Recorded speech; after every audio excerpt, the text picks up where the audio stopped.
किसी भी वक्त तबाही का बटन दबा सकते हैं। और पुतिन ने ऐसा किया तो खुद कैसे बचेंगे उसकी भी तैयारी कर ली। देखिए जरा, ये जो आप देख रहे हैं ये है डूम्सडे प्लेन पुतिन का। ये देखिए जरा, आलीशान प्लेन, ये जो उड़ता आपको नजर आ रहा है, ये पुतिन इस प्लेन के अंदर इस तरह से बैठते हैं, इसे कहते हैं डूम्सडे प्लेन। ये देखिए जरा, आसमान में उड़ता है तो आसमान का राजा और बादशाह नजर आता है। कुछ खास तरीके से इसे डिजाइन किया गया, बनाया गया है, ढेरों खासियत इसमें है। यानी न्यूक्लियर अटैक होगा, परमाणु अटैक होगा तो पुतिन इस उड़न खटोले में सवार हो जाएंगे और उनका कोई बाल भी बाका नहीं कर पाएगा। आइए इस डूम्सडे प्लेन की खासियत आपको बताता हूं।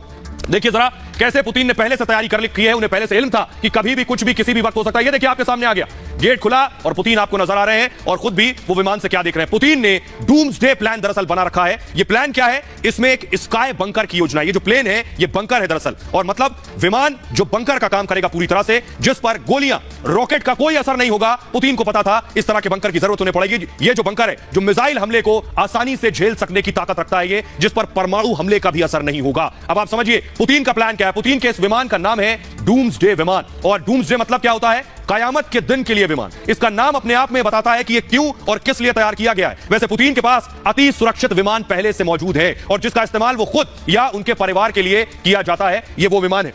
आइए मैं आपको दिखाने जा रहा हूं। पुतिन ने हालात को देखते हुए परिवार को भी छिपा दिया है। पुतिन का परिवार गायब है। ये देखिए, ये जो जंगल आप देख रहे हैं ये है साइबेरिया के खूबसूरत जंगल। ये देखिए जरा, फुल स्क्रीन जरा तस्वीरें दिखाइए। पुतिन का परिवार यहीं मौजूद है। पुतिन का परिवार इन जंगलों के बीच मौजूद है। ये साइबेरिया के जंगल है। पुतिन को पता था परमाणु हमला होने वाला है, इसलिए पुतिन ने अपने परिवार को इन जंगलों में खास जगह छिपाया है। मैप जरा बैक टू बैक आप मारिए, दिखाइए जरा वो मैप की ये साइबेरिया है कहां पर। ये देखिए, ये रूसी नक्शा आप देख रहे हैं और रूस में ही है ये साइबेरिया। जो पूरी ग्रीन बेल्ट देख रहे हैं ये है साइबेरिया का जंगल। पुतिन को पता था कभी भी कुछ भी हो सकता है। पुतिन ने अपने परिवार को इसी अंडरग्राउंड जगह पर लाकर छिपा दिया है। आइए जंगल के बीच खास बंकर बना हुआ है, वो मैं आपको दिखाता हूं कि इसकी खासियत क्या है, कहां कैसे पुतिन ने अपने परिवार को रखा हुआ है। पूरी तरह से सुरक्षित इस बंकर में पूरी फैमिली पुतिन की इस वक्त मौजूद है और पहले से पुतिन ने इसकी तैयारी कर ली थी कि यह दिन आने वाला है। ये देखिए, पुतिन ने यह सीक्रेट बंकर बनाया है जो आप देख रहे हैं इस वक्त, कुछ इसी तरह साइबेरिया में बना है। दरअसल ये अल्ताई की पहाड़ियों में बना है। ये अल्ताई की पहाड़ी कहां है, साइबेरिया इलाके में ही ये अल्ताई की पहाड़ियां हैं जहां ये बंकर है उनका। इस पहाड़ी को बहुत रहस्यमय माना जाता है, बहुत खास माना जाता है, यहां तक किसी की पहुंच होती नहीं। चीन, मंगोलिया, कजाकिस्तान से सटा हुआ ये इलाका है। ये बंकर पहाड़ों के नीचे अपने आप में पूरा एक शहर है। पुतिन ने अपने परिवार को बंकर में भेज दिया है, वो यहां सेफ है। बंकर में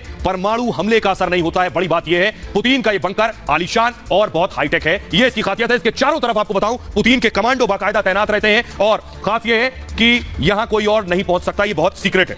लेकिन सोचिए जरा, अगर विश्व युद्ध होता है तो क्या हालात हो सकते हैं, ये आपको बताने जा रहे हैं। देखिए जरा किसके पास कितने न्यूक्लियर हथियार है, ये मैं आपको बताने जा रहा हूं ग्राफिक्स के जरिए।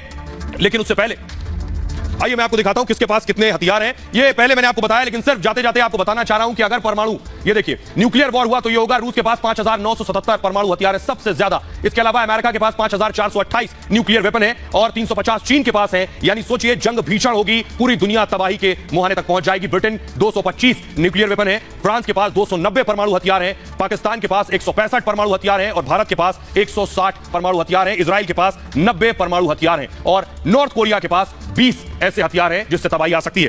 आइए आगे बढ़ते हैं खबरों में। कुछ वो तस्वीरें आपको दिखाने जा रहा हूं रूस यूक्रेन जंग की, जो अलग है दिन भर की तस्वीरों से। एम्बियंस के साथ दिखाइए जरा, ये जो आप देख रहे हैं ये लोग घुटनों पर है, नी डाउन है लोग। देखिए जरा फुल स्क्रीन जरा तस्वीरें लीजिए, लोग घुटनों पर है। यूक्रेन में एक शख्स शहीद, एक जवान शहीद हो गया है और उसकी शहादत के बाद देखिए जरा लोग घुटनों पर उसे सलामी दे रहे हैं। देशभक्ति की तस्वीर यूक्रेन से आई है सामने, लोग नी डाउन है, घुटनों पर है, अपने शहीद को सलामी दे रहे हैं, अपने शहीद को अंतिम विदाई दे रहे हैं। शाम का वक्त है, ये सम्मान किसी सैनिक को ही मिलता है किसी भी मुल्क में हो। ये राष्ट्रभक्ति की एक तस्वीर यूक्रेन से सामने आई है। अगली तस्वीर आपको दिखाता हूं, ये देखिए, ये देख रहे हैं आप, ये ट्यूलिप फ्लावर है, ये जो देख रहे हैं फूल, ये बाकायदा ये फूल लोग जाकर सोफिया स्क्वायर है यूक्रेन में, एक वहां जाकर लोग रख रहे हैं इस उम्मीद के साथ कि जल्द से जल्द उन्हें उम्मीद है कि यूक्रेन में हालात बदलेंगे, स्थिति पहले से बेहतर हो जाएगी। एक और तस्वीर मैं आपको दिखाने जा रहा हूं, लिथुआनिया की तस्वीर मैं दिखाने जा रहा हूं। ये देखिए, ये टैंक जो आपको नजर आ रहे हैं लगातार, फुल स्क्रीन अगर इसे दिखाइए, इस पे दरअसल एसयूवी गाड़ियां लदी हुई हैं। जी हां, देखिए जरा, एसयूवी गाड़ियां जो यूक्रेन को मदद के लिए जा रही हैं, ये वो मदद की तस्वीर मैं आपको दिखा रहा हूं। यहां से वहां तक लंबा काफिला है। ये लिथुआनिया ने मदद भेजी है, एसयूवी गाड़ियां यूक्रेन में जो तबाह हो गई हैं, लोगों को गिफ्ट है, लोग इन गाड़ियों का इस्तेमाल कर सके, इस तरह की मदद की जरूरत थी, तो लंबा काफिला है, सैकड़ों गाड़ियों का एसयूवीज जो भेजी गई हैं। एक और तस्वीर मैं आपको दिखाने जा रहा हूं, लवीव से तस्वीरें आई हैं। ये देखिए जरा, ये लगभग बताया जा रहा है कई किलोमीटर लंबा ये काफिला जो आप देख रहे हैं, ये प्रदर्शनकारियों ने रोक रखा है। ये एरियल शॉट जो आप देख रहे हैं, देखिए जरा, यहां से वहां तक जो गाड़ियां आपको नजर आ रही हैं, इन गाड़ियों को रोक रखा है। ये गाड़ियों को रोकने का मकसद ये पोलैंड और बेलारूस बॉर्डर के बीच के लोगों ने रोक रखा है कि रूस के साथ कोई व्यापार नहीं होगा, रूस के साथ कोई कारोबार नहीं होगा। ये वो तस्वीरें हैं, 40 किलोमीटर लंबा ये काफिला है। बहरहाल जंग जारी है और इस जंग में अमेरिकी मदद भी पहुंच रही है, वो मैं आपको दिखाने जा रहा हूं कैसे अमेरिका मदद पहुंचा रहा है बाकायदा जेवलिन।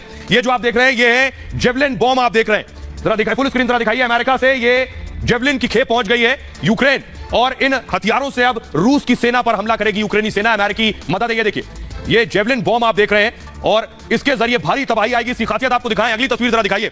अगली तस्वीर में आपको दिखाने जा रहा हूं कि कैसे हमला करता है, देखिए जरा। ये जो अटैक हो रहा है एम्बियंस के साथ आप सुनाइए, ये कंधे पर रखकर लॉन्चर, ये जो दागा है अभी फौजी ने, तस्वीरें देखिए जरा, ये शोल्डर पर आप देख रहे हैं, ये दागा ये है जेवलिन बॉम्ब, ये देखिए ये अमेरिका से आई है। आइए इसकी खासियत आपको बताने जा रहे हैं, इस जेवलिन की खासियत क्या है। अमेरिका लगातार हथियार पहुंचा रहा है और ये हथियार कैसे तबाही बरपा रहे हैं रूसी सैनिकों पर, ये देखिए ये इस तरह से जो मैं आपको दिखा रहा हूं ऐसे दागा जाता है इस जेवलिन को। शक्तिशाली एंटी टैंक मिसाइलों में से एक है, यानी अगर रूस का टैंक आ रहा है, एक ये जेवलिन मिसाइल दागी गई, टैंक तबाह। 5 किलोमीटर दायरे में अटैक कर सकता है, यानी मारक इसकी जो दूरी है वो 5 किलोमीटर तक है। शहरी जंग में बहुत कारगर है, क्योंकि इस वक्त जंग कहां हो रही है, शहर में हो रही है, कीव पर हो रही है, खरसन में हो रही है, खार्किव में हो रही है, मारियोपोल में हो रही है। शहरी जंग में बहुत कारगर है, टैंकों को पूरी तरह से उड़ाने की ताकत रखती है ये।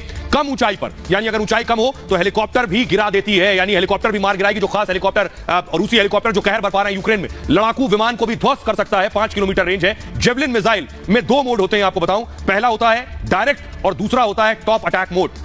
और टॉप अटैक से क्या होता है, टैंक और सैन्य वाहन पर टारगेट होता है। डायरेक्ट मोड से इमारत और बंकरों को निशाना बनाया जाता है। कम ऊंचाई पर विमान भी गिरा सकता है ये, और फ्रांस ब्रिटेन समेत 20 मुल्कों में इसका इस्तेमाल अब तक हो चुका है। आइए मैं आपको दिखाता हूं कि कैसे बाकायदा हथियार रूस भी अपने सेना को भेज रहा है। ये जो पिछले दिनों मैंने आपको तस्वीरें दिखाई थी, कैसे ये टैंक्स ट्रेन के जरिए जा रहे हैं यूक्रेन के अंदर। अब यूक्रेन की सेना ने क्या किया है, जो ट्रैक है इस ट्रैक को उड़ा दिया है। अगली तस्वीर जरा मैं दिखाऊं, ये देखिए ये जो रेलवे ट्रैक है इसे उड़ा दिया है, यानी अब ये जो ट्रेन हथियार, ये देखिए ये रेलवे ट्रैक उड़ा दिया है यूक्रेनी सेना ने, सिर्फ इसलिए क्योंकि ये अंदर ना दाखिल होने पाए।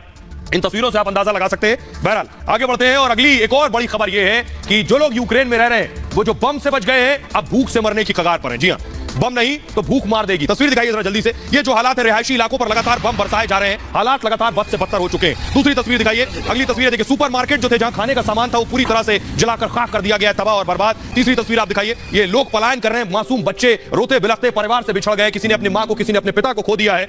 देखिए जरा, तो जो लोग बमों से बच गए हैं वो इस वक्त भूखमरी के शिकार हैं। अंदाजा लगाया जा रहा है कि भूख से उनकी मौत हो सकती है अगर उन तक खाना नहीं पहुंचा। देखिए जरा क्या हालात है इस वक्त यूक्रेन के अंदर, ग्राफिक्स के जरिए मैं आपको दिखाने जा रहा हूं और स्थिति लगातार बिगड़ रही है। देखिए जरा, बम के साथ यूक्रेनियों पर इस वक्त भूख की मुसीबत है और यूएन यूनाइटेड नेशन संयुक्त राष्ट्र के आंकड़े बता रहा हूं, जंग में 900 लोग मारे गए वो ये कह रहे हैं, लेकिन अलग अलग जगह से जो खबरें आ रही है संख्या कहीं ज्यादा है। हमलों से बचने के लिए छिपे हुए हैं यूक्रेनी। रूस ने 1000 से ज्यादा अब तक एयर स्ट्राइक किए। आपको बताऊं, यूक्रेन पर 459 के करीब मिसाइल अटैक किए गए हैं अब तक। 3 दिनों में 1300 बच्चे और औरतें लापता हो गए, उनका कोई पता नहीं है। हमलों में 100 से ज्यादा बच्चे अब तक मारे गए हैं और अब तक 140 के करीब बच्चे घायल हो गए हैं। इस हमलों में 33 लाख लोग अब तक यूक्रेन छोड़कर जा चुके हैं, अपना घर बार छोड़ दिया उन्होंने। हर मिनट 55 बच्चे शरणार्थी बन रहे हैं। सोचिए जरा क्या मुस्तकबिल होगा इन बच्चों का। 15 लाख बच्चों का दूसरे देशों में पलायन अब तक हो चुका है। यूक्रेन के कई शहरों में भूख से मर गए हैं बच्चे। खबर यह है, महंगाई इस वक्त आसमान पर पहुंच गई है और हालात यह है कि खाद्य सामग्री का संकट खड़ा हो गया है, क्योंकि खाना नहीं है, जो था वो रूस ने उड़ा दिया है। शहरों की सप्लाई चेन काट रही है रूसी सेना, दाने दाने को